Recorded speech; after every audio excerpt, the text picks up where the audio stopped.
Hello, I'm Mike Apatra, and I'm the host of the Hoopball DFS Today podcast. Come join us as we go game by game, breaking down our top plays, fades, values, pivots, and talk overall strategy for both tournaments and cash games. And the best part, we're doing this 7 days a week. So come check us out. That's Hoopball DFS Today. And you can follow me on Twitter at Mike Apatra for any updates, listener contests, and DFS information.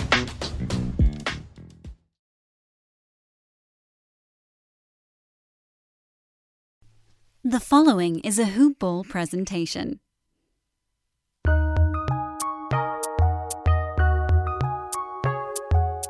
Welcome to the Fantasy NBA Today podcast.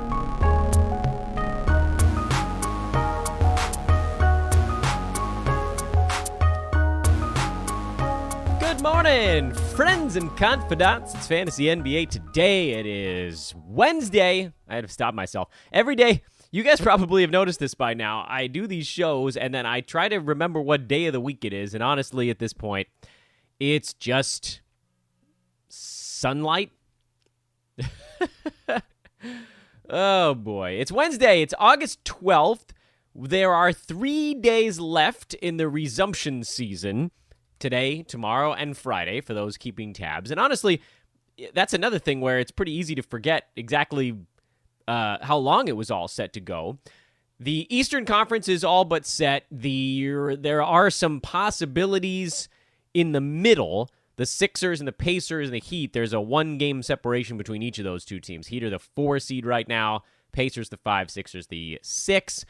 It doesn't feel like the Heat are going up. And by doesn't feel like it, that is actually now impossible for them to go up and has been for a game or two. But the 4, 5, 6, there's a possibility there could be a little bit of rotation in there. And so what you look at is how could the Sixers actually still have 2 games left. They play today and they play on Friday. So they could potentially get to 44 and 29. The Pacers, they actually still have 2 games as well, today and Friday. So they could very easily switch spots. And the Heat, I think they have 2 games also. Yeah, today and Friday, they play the Thunder and the Pacers, so they go head-to-head with one another. So those teams could all shuffle. In all likelihood, if the Heat win any of their remaining games, then they'll be in one of those 2 midpoint brackets. And then at that point, you'll just be looking to find out, do the Pacers play the Heat or the Celtics? And same story for the 76ers. So the Eastern Conference is almost set. Magic are playing the Bucks. Nets are playing the Raptors. The middle chunk is still up for some small measure of rotation, but not a whole lot. Yesterday's results flip-flopped the bottom of the Western Conference playoffs. The Blazers are now the 8 seed after one of the most incredible basketball games that I have ever seen most of. Damian Lillard had 61. I mean, that one, like him being at the top of our fantasy draft board for the resumption, was one of the easiest calls ever. 61 points, 8 assists, 5 boards, 9 3-pointers, a perfect 18 out of 18 at the free throw line. How's that for in your eye? Dame is the number 3 player by averages during the resumption, and he's number 1 by totals because he hasn't skipped any games. He's played all 7. TJ Warren has missed 1. James Harden has missed 1. And that may end up putting Dame at the top of the heap. I actually got told I had him too high, and I think we had him at 3 or 4, right? Harden, Jokic was up pretty high for us. That one hasn't panned out. And that one we should have moved down because of the stinking COVID. Should have known better. He hasn't quite been the same guy. AD at 11 was a bit of a surprise. He just hasn't really been himself during this resumption campaign. So Dame, Harden, those look like the ones at the top that made a lot of sense. Porzingis is another one of those big wins at the top. And then, look, the other wins, not for me, but for anybody that took a chance on Phoenix. So those guys are going to end up playing all 8 games. Never in my wildest dreams. Devin Booker, he's a top 10 guy during the resumption. Mikal Bridges is number 31. Actually, ahead of DeAndre Ayton, if you can believe that. Ahead of DeAndre Ayton, who's at 32. Freaking Dario Saric is 38, mostly because he's just played in all 7 games. You do still have to look at per-game stuff. Anyway, this is Fantasy NBA Today. I don't think I've even said that yet. Welcome to the show. I'm Dan Besbris, at Dan Besbris on Twitter. I'd like to say we had a big one for you today, but it's a normal one. We got a normal show for you guys today. We're going to go over tonight's basketball games, what's on tap for this Wednesday 4-game slate, just 4 games. We'll break those down from a fantasy and betting standpoint, see if we can find some injury replacements to drop into your resumption leagues.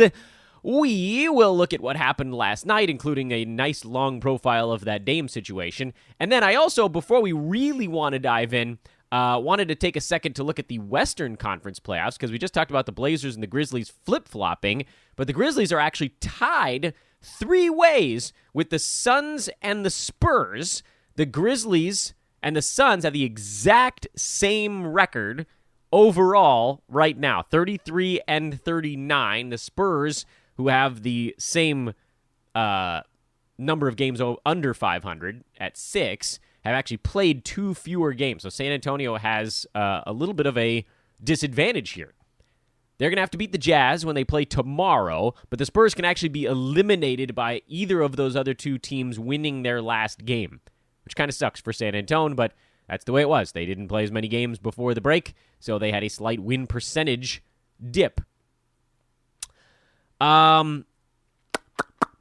The Suns play the Mavs tomorrow in a game that really doesn't mean anything for Dallas, so that should be a winnable one for Phoenix. And the Grizzlies play the Bucks against, and who knows who's actually going to be in that game. I'd like to say that in the spirit of competition, you'll see Milwaukee play their starters for half the ball game. If Milwaukee plays their starters half the game, that might actually be enough to beat the Grizzlies, who now are fighting for their playoff lives when they had a 3.5 game lead over everybody else going into the resumption. So this is an epic meltdown, but Memphis can still save their butts with a win in their last game of this resumption season. So things are getting a little bit crazy. The only way it would have been crazier is if the Mavericks had beaten the Blazers yesterday. Then the Grizzlies would have still been at 33 and 39, but the Blazers would have been a half game back. The Grizzlies would have been tied with the Suns and the Spurs in that instance, and then things really get weird. I guess they're pretty weird anyway. Tonight, games on the docket. Nothing early today, which is probably good because I've been placing way more in-game wagers than any man should who intends to keep his health. These bets, of course, are brought to you by our buddies at MyBookie.ag. I've been having a wingding with my in-game wagering over at MyBookie. They have great live odds. If you're watching a game, you can watch the live odds bounce around on a shot-by-shot basis. They must have metrics that are just tracking these things, because if there's a person doing it, that's insanity. But you can really get in on some pretty interesting stuff. You know, if you see a game changing the way it's being played, if you see a pace changing, you get down on that. That's what I was doing yesterday, and it worked most of the time. I lost one of them, but I think I won 2 or 3, was looking for games that were showing signs of slowing down, meaning, you know, if the game has like a 15-ish point spread and the starters have sort of made their last hurrah, and then you're going to start to see the team that's winning begin to bounce the ball, to just dribble it and run 15, 20 seconds off the clock on every possession.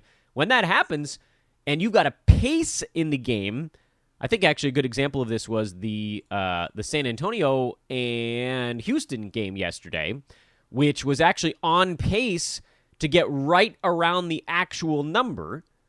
But here's the thing, you know, I didn't bet that game at the opening line because when it's opening, you don't know how competitive it's going to be. If that game was competitive, that would have meant that Houston was probably going to put up 120 points. San Antonio 124, something in that neighborhood, and that would have gone over. Once it got to the fourth quarter and you saw that San Antonio was not going to blow their 20-point lead in this game, and they started to slow it down, and Houston went to guys that couldn't really make shots, guys that just weren't as good from downtown, I got in on the under with like 7 minutes to go in that ball game, right when the pace was changing, when San Antonio started deflating the basketball by running 15 seconds per possession instead of 11 or 12. That stuff adds up.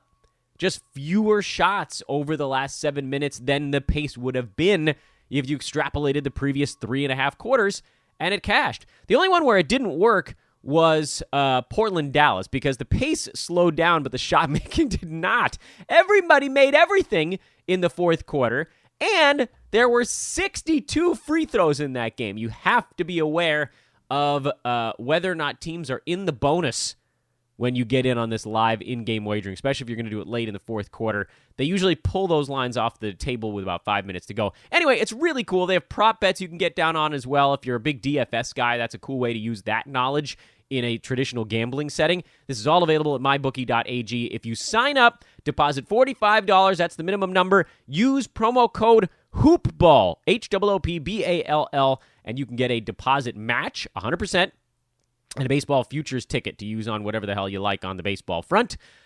Do check that out. Again, the promo code is HoopBall. The website is mybookie.ag. Big-time partner for us here at HoopBall. I'm having a wingding over there. I swear, I'm having a blast, especially with these day games. So I just got bets going all day, and it's probably not healthy, but who the hell cares? I'm enjoying myself, and that is what's important. Here's what's coming up on tonight's card. Just a 4-game situation, and the first game actually doesn't start until after lunchtime over here on the Pacific Coast. Houston, a 7-point home, neutral home. They are the home team, but it doesn't matter. 7-point neutral home favorite to the Indiana Pacers. I believe that Houston has their usual cavalry back for this game, probably with the exception of Russell Westbrook, who played in the front end of the back-to-back yesterday, but they're obviously much better with James Harden, Daniel House, and Eric Gordon in. Those guys, trading those 3 guys for Russell Westbrook, you get a better team. I haven't seen reports on who is in and who is out on the Indiana side yet this morning, and so maybe that stuff comes out over the next 2 to 3 hours. But it also, again, makes this incredibly difficult to wager before the basketball game starts. The beauty of this game, which starts at, I believe, 1 o'clock? Is it 1 o'clock Pacific time for this one? Yes, 1 o'clock Pacific time on that first game. The beauty of that is the next game doesn't start until 3:30 here, Pacific time. So you can watch the whole game, and then you can watch the next whole game, and then the games get a little bit tighter once you get later into the evening. But watch the game. See how it's going. If Houston opens up a massive lead, you might just see these two teams say, whatever. Because as we talked about already, I don't think the Pacers really care that much what happens the rest of the way beyond getting their health right. Yeah, they could lose and fall into the 6 hole and have to deal with the Celtics instead of the Heat, and that's probably a harder matchup for Indiana. But I don't think they're going to sell themselves out here to try to stay in that 5 slot. Same deal with the Rockets. Right now, they've got the Thunder in the first round. I think the Rockets would be perfectly happy to fall 2 slots back and get the Nuggets. I don't think they care who they get at all, as long as it's not the Clippers or the Lakers. I don't think the Rockets would want the Mavericks either. That would be a weird matchup for Houston. So Houston doesn't really care. I don't think Indiana really cares all that much. So why bet this game before you see what's actually happening on the court? Watch what's happening. If things are just getting silly, you can take an in-game over. If things are sort of chunking along, you could take an in-game under. Let's say Indiana opens up a big early lead. This line, by the way, is Houston by 7 again. So Indiana opens up a 10-point early lead. You might be able to get in on this game as like a pick'em at that point. All reasonable things to consider. Second game on the docket, Toronto at Philadelphia. I believe Toronto has all of their horses back for this game. They're 6.5-point favorites over Philly. It's just not clear that anybody really cares what's going to happen in this game. So you could see all the regulars out after halftime. I would not bet this full game. There are very few contests left that matter today, tomorrow, and Friday. Bet these things in-game. When you can see it with your eyes, how the game is going. Who's playing well? Who's playing poorly? Who cares? What's the pace? Look at the number of shots in the first quarter. See what that means to you. By the way, from the fantasy standpoint, it's all about watching to see who's in and who's out. Because I think Philly has the guys that they had in their last one, probably plus Tobias Harris and Al Horford, who sat out their last ballgame. So those guys should be back in, which means that the Kyle O'Quinns and Mike Scotts of the world should go back to being largely fantasy irrelevant. You might still see Alec Burks do a couple of things. Who knows? That's not That's not one that I think I'm diving headlong into. Toronto, they got their regulars back for this one. Miami, Oklahoma City. Doesn't really matter. Are the Thunder going to try to tank their way to the Nuggets in the first round? It's a possibility. If you believe that to be true, you probably take Miami. 3-point favorites in this ballgame. Thunder should have Shea back. We don't know the status of Steven Adams or Nerlens Noel. I think they'll have Danilo Gallinari back as well. I mean, they're going to play, but they might actually be secretly trying to lose this basketball game. But so watch the game. Watch it as it's going, and you can figure that out as well. And then the Clippers and the Nuggets, also a generally meaningless game. Probably means more to the Nuggets than the Clippers, because Denver, Clippers actually played twice. They go today and they go Friday. Denver is a game and a half back. They have 2 games left as well. So they could actually pass the Clippers, but it seems somewhat unlikely. All this hard work that these teams are doing to try to jockey for position, and then all of a sudden the Mavericks in the 7th seed might end up getting the Nuggets. It's a very weird phenomenon. I don't know if either of these 2 teams cares. Like, would the Nuggets rather have the Mavs than the Jazz right now? Are the Jazz going to try to tank, and then would the Nuggets counter-tank? Or would the Nuggets try to win and try to then get the Jazz instead of the Mavericks? The Clippers, I can tell you definitively, don't give a flying crap who they get in the first or second or third round. They're the finals. To me, they're the favorites right now. They should, I have to admit, I didn't look at the win the finals odds at this exact moment. But let's see, do we have NBA futures here hanging around really close where I can pull them up? Yeah, Clippers at plus 315. They're actually probably a decent deal right now. How much would you put on them to win the championship? I don't know how the Lakers get past them with the way they're playing right now. And then the Bucks, to me, the Clippers are a great matchup. They've got the upper hand in that one. They have 2 guys they can put on Giannis that can make life difficult for him, and the other one just goes to Chris Middleton. Clippers at plus 315. It's not like it's a juicy underdog line, but I'll tell you what, right now, that's a far better wager than Lakers or Bucks.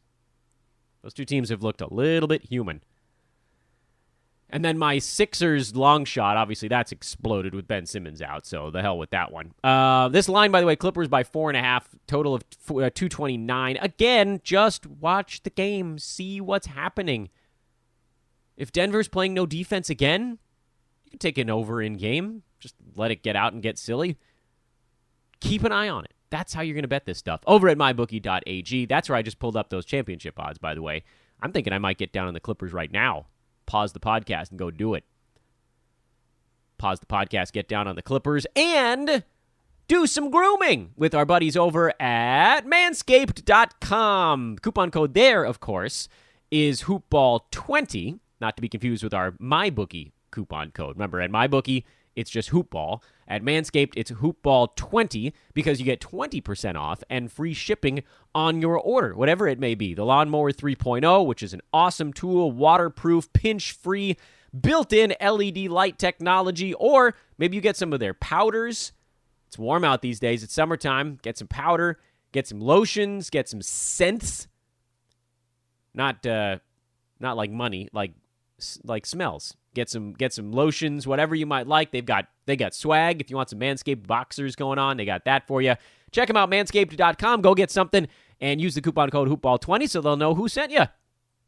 That's been a really nice partnership so far, so let's keep that bad boy going. Thank you to all of you guys that have been doing such a wonderful job of getting things from our partners, of signing up with our partners, and we'll just try getting you winners here.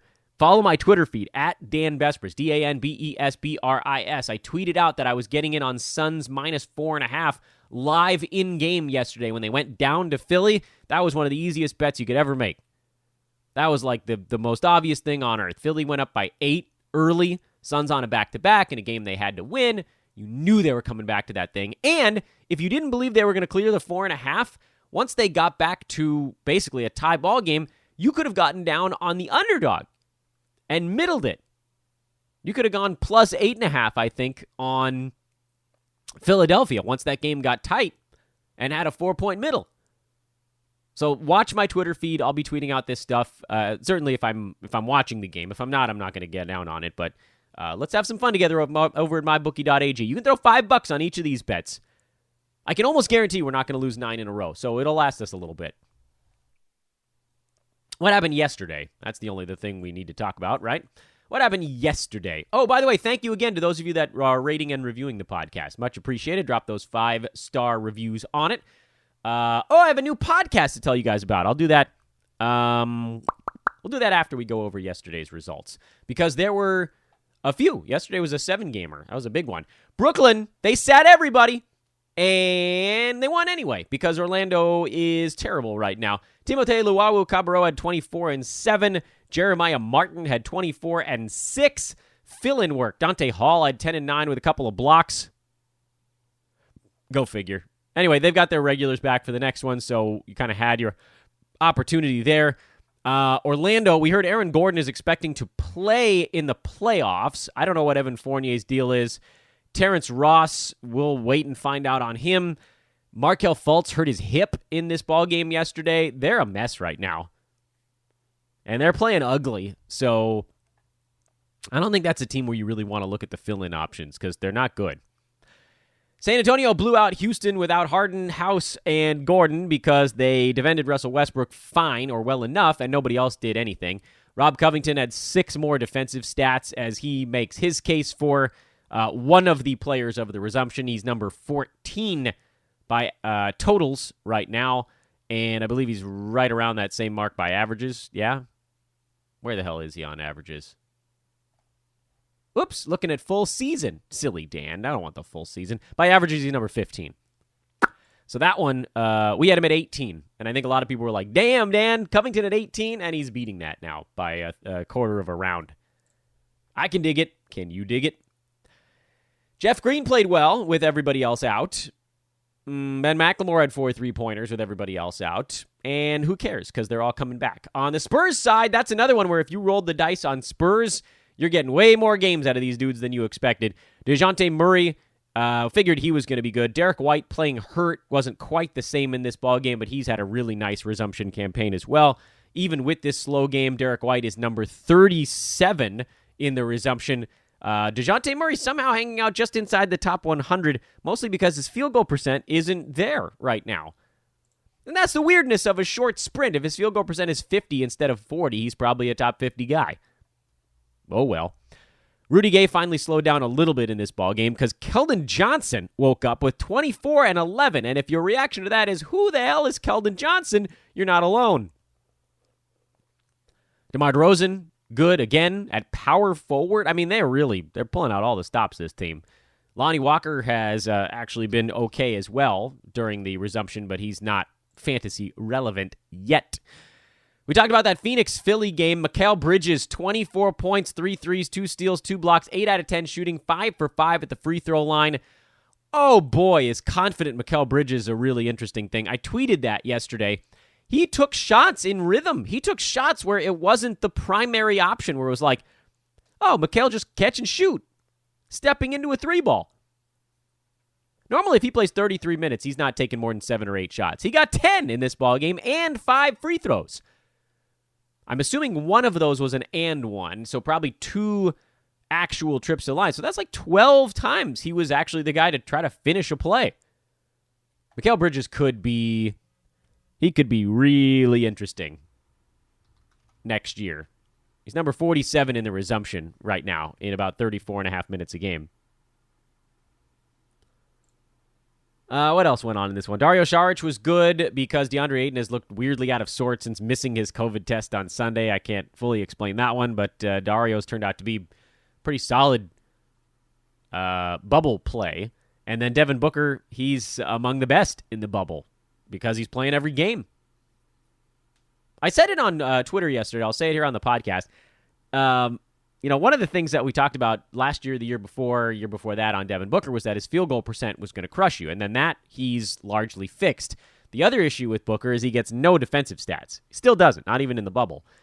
31 points, 4.5 rebounds, 6 assists, 50% shooting from the field, 93.5 at the free throw line on high volume, but a combined 0.9 steals and blocks. Yeah, you can overlook that if he's scoring 31, 5, and 6 for an entire season, but I think that's probably not something you expect from him over 82 games. The other thing on Devin Booker is, he's generally going to be a tiny bit overdrafted because he does score like hell. I will say that as a player, just from watching him now, he's turned a certain corner to become one of those elite guys where you just assume everything he throws up is going in. He's a scary opponent now, even if he still doesn't really defend anybody all that. I mean, he's getting better, by the way. I'll give him credit. He's getting better on that end, but it's not translating to fantasy side, and that, of course, is what we're most concerned about. But kudos to Devin Booker. He's made some big strides lately. He used to get overdrafted by a lot more than he's getting overdrafted by now because he's getting picked in the same spot, and he's just getting closer to getting there. In the resumption, he's beating it. Philly was resting everybody. Horford, Harris. Wonder if Embiid will play again before this thing is done. Richardson, we'll keep an eye on things for the next ball game. I guess one thing to know is if they do rest everybody again, then Mike Scott, Alec Burks, Kyle O'Quinn, those guys stepped into pretty large roles, more so Burks and O'Quinn, but you could see that flip, and you could see someone like Glenn Robinson pick up a few more minutes. Shake Milton might do more in his next start as the guy that should have been more of a primary usage dude, but Raul Neto ended up doing a bunch there. I mean, this is the magic of the bubble. Boston blew out Memphis. The Grizzlies, man, they have completely let go of the rope. Boston, pretty predictable these days. Weirdly poor game for my guy Daniel Tice. The Time Lord played well. Cantor actually played well also. They needed him against Jonas Valanciunas, so just a little bit less from Tice. He's still been fine. He's still a top 70 guy in the resumption, and I'm fine with that. He's played in 7 games, so I think by totals he's actually ahead of that mark. We had him at 56. Where the hell is he by totals right now? I bet he's pretty close to that. Actually, he's 36 by totals because he hasn't missed a game yet. Well, if he skips the last one, he'll probably end up in the 50s. We probably got that right on the mark. Cool, even after a slow ball game. Otherwise, if you took a chance on Gordon Hayward not having his baby during the seeding games, congrats, because it looks like he's made it through largely without having to disappear. Kemba Walker showing signs of life in this ball game, although I would still be really scared of him going forward. And then Jason Tatum looked really good as well. Marcus Smart nearly double-doubled. Everything sort of as it should be in Boston. John Morant had a big ball game. He's been better during this resumption than I expected. So kudos to Ja if you got in on him. He's number 60 by totals. Problem, of course, is that he still has issues with his overall fantasy game. He's number 92 by averages, and that's despite averaging 20 and 10 because his field goal percent has been terrible. He's not getting any steals or blocks, and he's not hitting many threes. He just has holes in his game right now. I've talked about the fact that I think he's going to be really good next year or the year after that, but it doesn't matter because no one's paying attention to what he's doing. Everyone's drafting him based on where they think he'll end up, and he's not there yet. Otherwise, for Memphis, things are just ugly right now. I mean, I don't, do you pick up Grayson Allen at this point? It's close. Portland beat Dallas, the Damian Lillard, Carmelo Anthony show in this ballgame. Melo had 26 and 8. He's been amazing in this resumption. I can't believe it. Carmelo's number 40, playing in 7 games right now. I did not see that one coming. Where the hell did we'd have him way down the chart. I don't think that I expected him to do almost anything in this resumption period. We had him at 120. That's a miss. He's way over that. Gary Trent Jr. is seeing a ton of minutes right now. He's obviously a start guy, even if this game wasn't his best. And then Hassan Whiteside did something, but man, I'm glad we pushed him way down the board. Meanwhile, on the Dallas side, Luka had 25, 8, and 10, but it really wasn't a great performance for him. Tim Hardaway Jr. and Kristaps Porzingis both played really well for Dallas in this contest. And KP, we had him really early, and he's actually beating that mark. And then finally, Milwaukee and Washington, Giannis got ejected, and so they went full bench and still won by 13. Brook Lopez had 24 points in 23 minutes. Sterling Brown led the team with 29 minutes in this game. What a mess. Don't play these guys. And then with Washington, Thomas Bryant continues to just sort of quietly chug along here with a really good resumption period. He's been a first rounder. The hell? I don't know how many people have noticed it, which is kind of helpful. Rui Hachimura had 20 on 18 shots. He finally got some usage in this game. He didn't make many of his shots, but it's good to see him actually just take control and go do stuff. And darling Shabazz Napier just isn't even playing anymore. He's out with a ankle situation, and they're still not really picking a point guard. Jerome Robinson at 15 and 7, and I guess that's the guy if you're going to roll a Washington point guard in their last resumption. And finally, Sacramento won a meaningless game over the hapless Pelicans, who were without Drew Holiday, Derek Favors, Brandon Ingram, Zion Williamson, and J.J. Redick. Jahlil Okafor decided it was his time to go do stuff. He took 11 shots and had 21 points. Lonzo had 16 with 2 blocks. Jackson Hayes got the start at center, but got outplayed by Okafor. Etuan Moore and Frank Jackson got into the mix. Josh Hart had 10 rebounds, but couldn't make any shots. Woof. Keep an eye on who's playing in the next one for that team also. And now the Kings are in shutdown mode. Harrison Barnes, Bogdan Bogdanovic, and Nemanja Bjelica were the guys to rack up big minutes and usage, or enough. Harry Giles had 12 and 11 with a couple of blocks. He's an interesting plug-and-play if everybody's resting again in the next one. I still don't like Harrison Barnes, even with everybody out, but he did get 2 blocks and 3 threes, and so that elevated him. Bogdan is your guy here when everybody's resting, but Bjelica, if he's playing, good. Giles, Corey Joseph is a hard guy to trust, and we'll just have to watch to see who actually plays for the Kings in their next ball game. And that's your What Happened Yesterday. As promised, new podcast available. It's the Hoop Ball Mavs podcast, available on Twitter at Hoopball Mavs. You can follow them there. The show is called the Hoop Ball Dallas Mavericks podcast, hosted by our very own Lawrence Brooks. He was doing work on our Fantasy Live team. He's now the host of the Hoop Ball Mavericks podcast, so please go check that out. Follow them on Twitter at Hoopball Mavs. He had a recap on yesterday's crazy Mavs Blazers game. That show is already up. Go check that out. Again, the best way to find that is just to go to at Hoopball Mavs and follow that Twitter feed. That's where you'll get everything from Lawrence and our Mavericks coverage. Have a wonderful Wednesday, everybody. Back at you tomorrow. I promised we would start to talk about playoff leagues a little bit, but I'm going to wait just a tiny bit longer. We have a couple more days here. Tomorrow we'll be talking to Adam King on the podcast about some of the most interesting players he and I have been watching during the bubble campaign. That should be a lot of fun.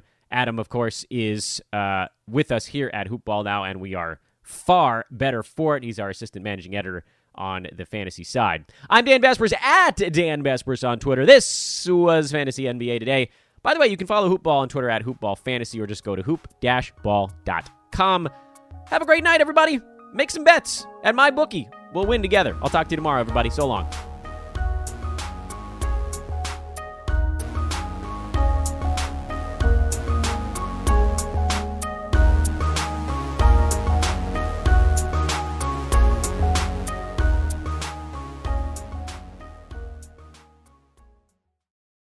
This has been a Hoop Ball presentation.